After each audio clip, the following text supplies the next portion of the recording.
Hey everyone, welcome to All About the Joy. This is Culture and Consequence with Carmen and Andrea. But it keeps popping up all these things and I don't know what they all mean. You know what I mean? Yeah. So I'm sorry. So how you doing? Yeah. I'm actually really tired and I don't feel that well. So, and I was like, okay, we need to talk about how Carmen's sleep is. You know what? It's getting better. I honestly feel like I think sleep is the most important thing you can do for your health. And it's not that I ever thought that wasn't important. It's just not something I could ever grasp. So I'm really working on it and it's getting better. I'm still having issues with my hands. I think I told you, maybe I haven't, but I'll just say it for anybody who might be watching for the first time. Welcome, all my new LinkedIn people who are watching. So usually I sleep probably maybe 4, maybe 5 hours a night. And it's never throughout the whole night, right? I wake up throughout the night, which has always been, I wake up at any noise, any movement anywhere on the planet, clearly. And so I've been really working on it. But now that I'm sleeping through the night, even for the 5 hours, and I don't move. Like I put the covers on me, they have not moved. So I'm dead asleep. I'm not moving.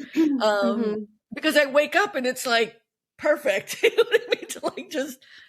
But I am sleeping. I clearly sleep in almost a fetal position and with my hands curled, and it's called dinosaur hands.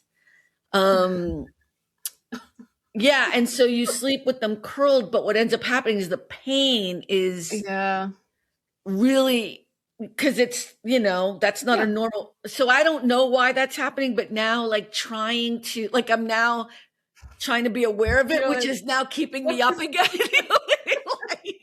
Jazz hands. So it's oh God.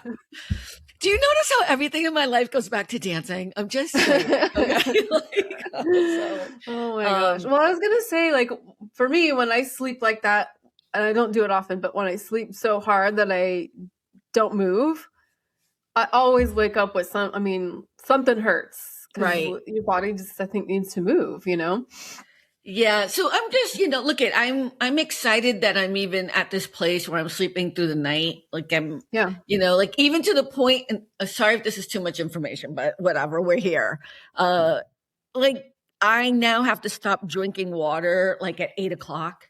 You know what I mean? So that I don't get up. Now I'm all about no screens for 3 hours before I go to sleep. I try to read a book. I'm trying to do all these things because I realize how much better I feel when I sleep, which sounds so stupid. That should be normal. It's shocking. I know. I don't know. So, but yeah, I don't know. But of course, I think also just to, I think the heaviness of what's happening in the world doesn't help. And yet I'm still getting. I haven't been sleeping through the night. And I was thinking about it this morning because I really last night was bad. I think I woke up at 1 and I went back to sleep at 6. Wow. Which was really irritating for all kinds of reasons. And I realized I haven't slept through the night since last Friday. What happened last Saturday, right? Oh yeah. So you're talking about Alex's yeah. So I'm killing. Just kind of doom scrolling and all I don't sleep with my phone outside my room because I just don't do that. But does anyone do that? That's a thing that apparently you're supposed to do if you're trying to get good sleep. But I'm we don't have home phones anymore. I need to have my phone in case there's an emergency. Oh, I haven't read that far down into the sleeping. Yeah. But it's just, my point is that yes, I agree. The heaviness, I think, has just made it hard to deactivate or reduce your adrenaline or whatever it is that, Well, you're always on guard now too, because the minute you do wake up, you're going to see whatever. Even if you're trying not to look at the news, you can't get away from. We're talking about Alex Pretti being killed by ICE agents. And the date was, he was killed on Saturday, January 24th. And I think that along with Renee Good, but just everything that's happening with ICE, I think it's just been really heavy and painful, and it's disrupting everyone's livelihood, even people's sleep. That seems to be, unfortunately, just where we're at, you know? Yeah. And I have no advice. I'm trying not to look at the news at night, like for it's really hard to not to look at your phone for 3 hours before you go to bed, but I am being vigilant about it to the extent that I got like one of those emergency texts, which is like from one of your family members, and I didn't even see it or get it. That's how dead asleep I was. That has never happened to me. I know. It was Baata. And I was like, in the morning I called her. She's like, no, it was a mistake. I'm so sorry. I was like, what's going on? I didn't believe her. You know what I mean? I was like, what's happening? Because you know me, anybody calls, I'm like, hello, you know, like who's on the list, you know? So but well, let's just talk about Alex Pretti. I'm acting like I know him, but I just feel like he's a neighbor. He's a person. He's a human being. And it's just he's a more good, emblematic. Strong, brave, caring man. But even if he wasn't, like that was the other part too. Like even if he wasn't. Even if he 100%. Wasn't. Let's say he was a shit guy who was just mean to people and gruff and whatever, but still out there, you know, trying to do his protesting or his thing or whatever. We don't assassinate people in this country for protesting. Well, he wasn't even protesting. That's not, I mean, like, they're not even protesting. They're out there protecting their neighbors and their neighborhood. Right. It's not like they're up there with signs or whatever. There are masked thugs coming through the streets of our cities. Yeah. Kidnapping people. So there's another video that's come out. That was 10 days before. I don't know if you've seen this yet. You probably haven't. I don't know. Of course I did. You have seen it? 2:00 in the morning. What? No, I was just joking that I probably saw it last night while I was doom scrolling, but yes, I have seen it. Oh, right. So on January 13th, there was an altercation with Alex Pretti and ICE agents, and he actually kicked one of their cars, and the light of the back light or whatever came off, and the agent comes running out, and there's an altercation between them. And so now, you know, people like Donald Trump are reposting things like, oh, pretty aggressive guy. We still don't kill people in the United States for this idea that you guys need and I say you guys who keep supporting this fucktard is in this whole situation. Yeah, and I know I shouldn't have said fucktard, but I'm saying it because I'm so tired of the bullshittery. Like you keep seeing these polls, they're like, he's really underwater. 30% approve. I'm like, the 30%? Like, what are you talking about? Like, I'm more upset. Yeah, I'm like, why is anyone still supporting this bullshittery? Yeah. Yeah, no, I mean, I think you make a really good point, you know, what you were saying before. Like, it doesn't matter. Like, yes, it's nice to hear what a good person he was, and we should honor that, and, you know, the work that he did and all of those things, right? Truly, he could have just finished robbing a liquor store. Right. Like, you know, you still don't, like, assassinate or, you know, execute a man down on the ground already subdued and shoot him in the back. You just don't do it. Can we talk about that part too? Here's my thing. Again, let's just pretend he is this crazed person or whatever. There was 5 other guys on him. I don't understand.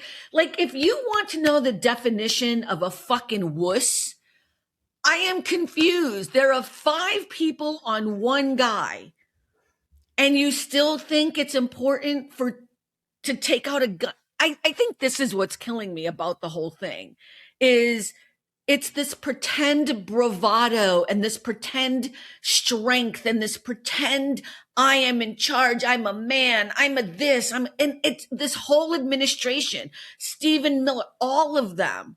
Marco Rubio, the other day I was watching something. I swear to God, if I could have jumped through the screen and slapped the shit out of him, I would have done it myself. You know what I mean? Like, I was like, stop it. Andrea, all of these people are fucking losers and they've gotten the opportunity to be in charge and they're fucking crazy.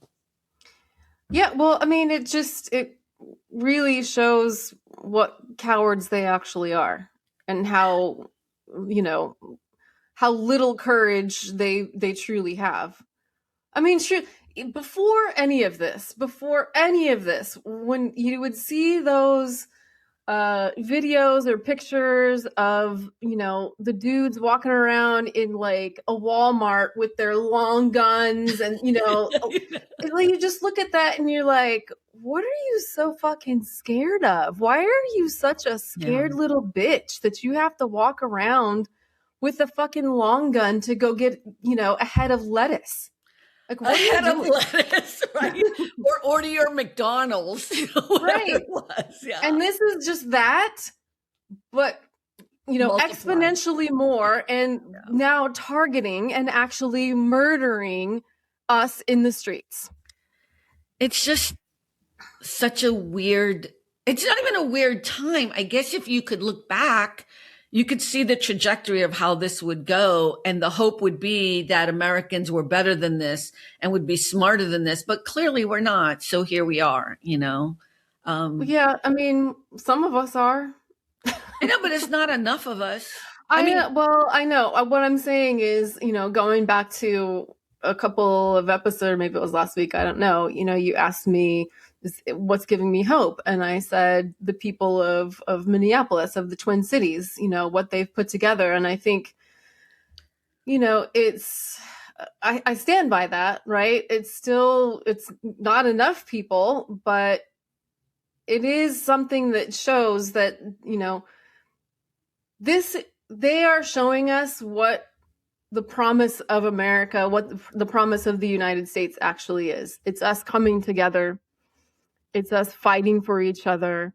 It's us honoring the diversity of our neighbors and things like that. And, yeah, you're right. It's not enough people. Like it's still shocking to me that millions and millions of people. Like I've said this before, and it's not like I'm just shook at how we've taken all of this for granted. And that's why we're here, right?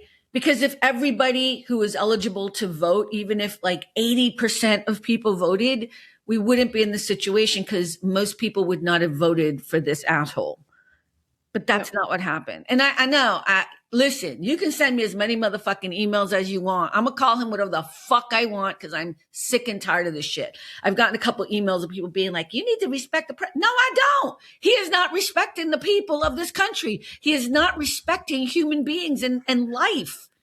No. There is no universe in which that man deserves even a milligram of respect. And anything. All of his cronies, all of his dumbass motherfucking cronies and enablers or whatever. So I don't care. Again, you do not need to watch this show. You're not being forced to watch a show like some people are being forced to go see the movie Melania. You like that segue? I know. What a segue. So did you buy your ticket? Because I know you were excited. That's my family outing on a Friday night. We're going to be first in line. So I just want to say a couple things. I was like, you know what? If it's going to be a movie about who she is or something, I ain't going to be mad about that. You know what I mean? Like, okay, whatever. It's not. It's a movie about the 20 days before this inauguration. I'm like, no, honey, I wanted information on you and the Epstein files. Like, you know what I mean? Like, I wanted to hear about your modeling career. Yeah, let's talk about how you immigrated to the United States. How did you get to the United States, girl? Tell us about them naked pictures. What that's about? Is that really you? You know what I mean? Or here's the other thing, and this one is really one that I know this sounds weird, and I'm not even trying to be sarcastic. I was like, maybe she's going to finally talk about all of the languages she speaks. So let me just give you guys a list of all the languages we have been told she has said that she speaks. Slovenian, I think. Slovenian, English, barely. French, Italian, German, Serbian. Okay. So I scoured the internet to find anything of verifiable information of her speaking any of these other languages. She only speaks Slovenian. I hope I'm saying that right. And there's recorded speaking with her family and English. There is no public evidence at all that she speaks French, Italian, German, and Serbian. Now, the reason why I bring this up is because then I put in Pete Buttigieg, right? Pete Buttigieg. Whether you like him or not, he is a remarkable human being. He speaks, and there's evidence. You can just go and Google Spanish, Norwegian, Italian, French, Maltese, Arabic, Dari. I don't even know what Dari is. I don't either. And he speaks them, you know, like he talks about how he speaks some of them conversationally and some of them how he can get by. And I'm like, Lord, even Ben Affleck, you can find Ben Affleck speaking fluent Spanish. Ben Affleck is a whole new man when he's speaking Spanish. Also, I'm like, oh, Ben. Oh, now I see what everyone sees. I know, like, but in English, I'm like, you're such a dud, Ben. I say this because the movie is getting panned. I mean, there's no ticket sales, whatever. I think there was a post. I was trying to verify if it was true because I don't know, but it was on the Truth Social thing, and it was Donald Trump saying that it's going to be required history watching for all students. And I was like, are you out of your mind? This Maybe was just in a propaganda class. Yeah, propaganda class. Right? The same way we watched, what's her name? Lenny, the propaganda lady for Hitler. Oh, yeah. Yeah. And what's so sad is that she was a remarkable filmmaker. You know, she was an actor beforehand, and then voila. So let me just give you some of the criticism because I'm sure you're going to be surprised and shocked. So you're sitting, right? You're sitting.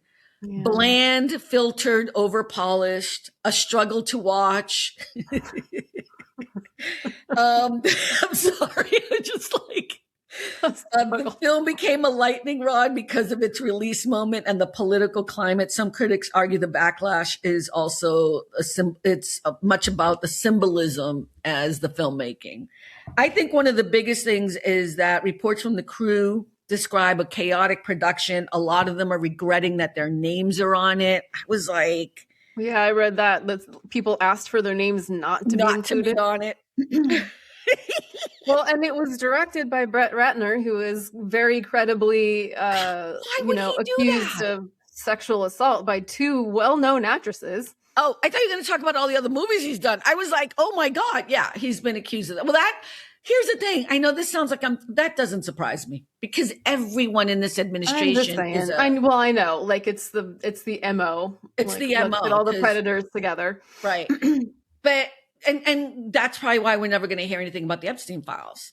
And when I say never, I mean, in this administration, because I think eventually it will come out. Don't you think so? The Epstein files will eventually all come out? I don't know. Probably when we're all dead. Anyways, yeah. So I'm not going to go see the Melania film, but I do want to. The reason why I want to talk about it is a couple things. This really was not about a movie. So I live here in Hollywood. So does Andrea. We know Hollywood people. We've worked in this industry. We get it inside out. There is nobody of any credibility would actually believe this is an actual film being made to make any money anywhere. This was all about funneling money to people in that world. That's what this was about. Amazon gave, I think, $75 million just to make this documentary bullshit, which I bet could have been better with an iPhone and somebody just following her dumb ass around. Yeah. And then another $40 million was spent in advertising. And there are no ticket sales. There's like one in Australia during the premiere. Yeah, I was watching something. I can't remember what it was.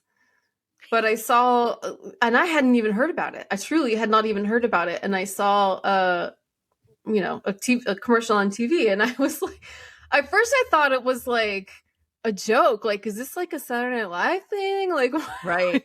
It did look like a joke because she's like, everybody wants to know. I'm like, bitch, we want to know the Epstein files. That is what she says in the thing, in the trailer. Okay, look, you know what? This may be controversial, but like honestly, like I really don't care about almost any first lady or spouse. Like, I don't need to hear your story. I don't. I like, maybe if you've done some things, okay, sure. But if you haven't, that's fine too. Like, go do your thing. Like, I don't want to necessarily hear about any of them. That's not a need that I have, I guess is what I should say. Well, definitely not the 10, 20 days before the inauguration. Like, exactly. Like, what? Why would anyone care about that? Everybody wants to know. Everybody wants That's to what know. she says. I was like, bitch, please. Yeah. Yeah. Listen, it could have been an interesting thing, but it's not.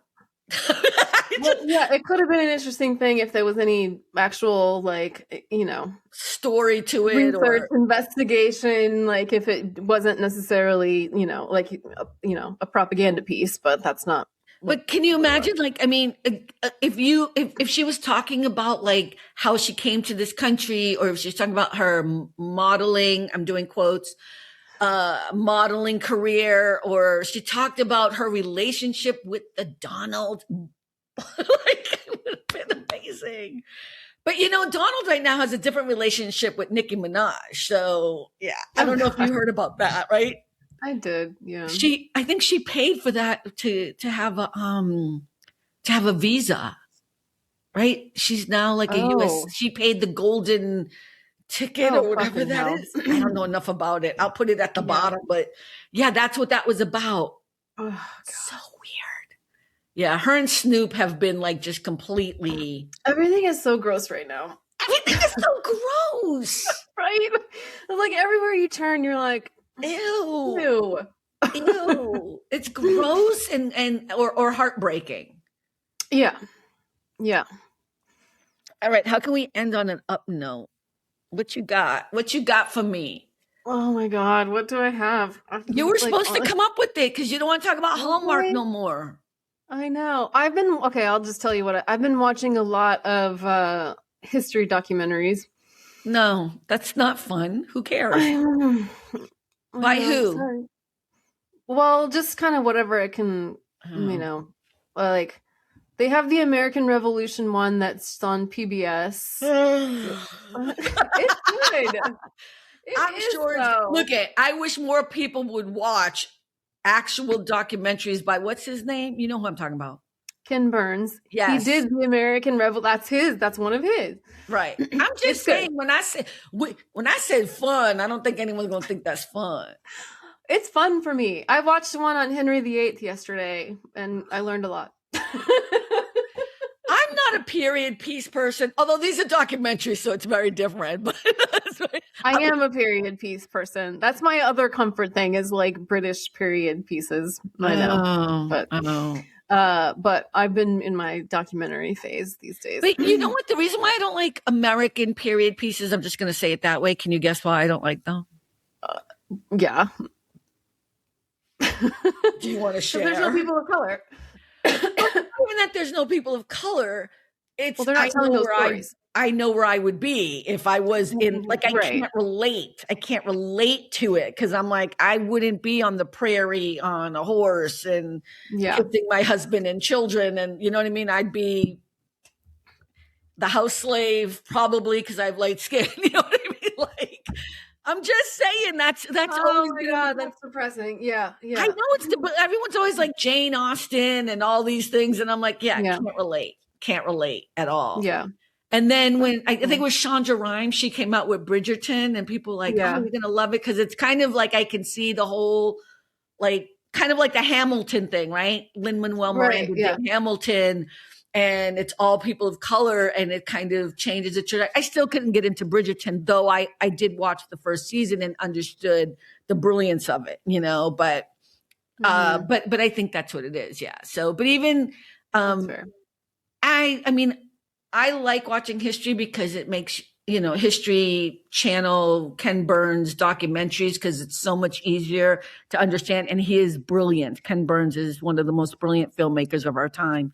But, it's not my joy. I love that you're doing it just for fun. You know what I mean? Like, I love it. So, I do. Yeah. I mean, and they're kind of hard to find.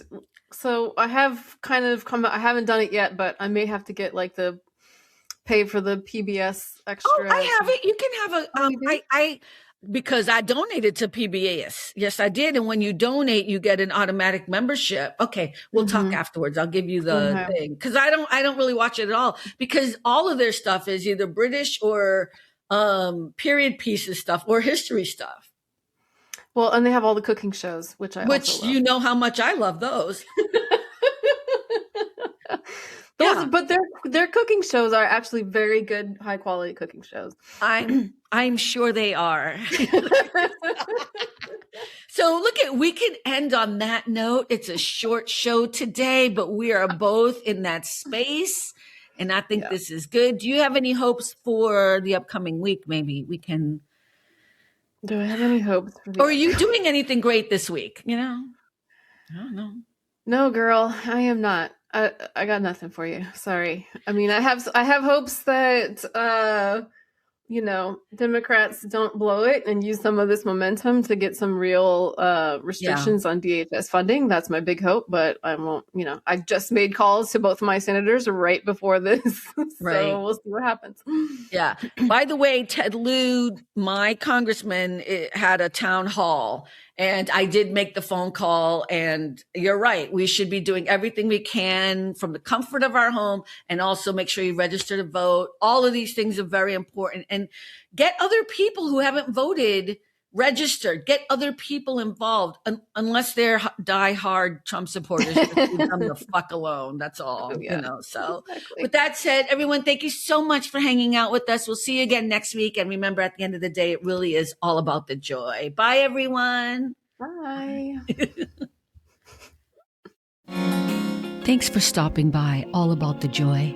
Be better and stay beautiful, folks. Have a sweet day.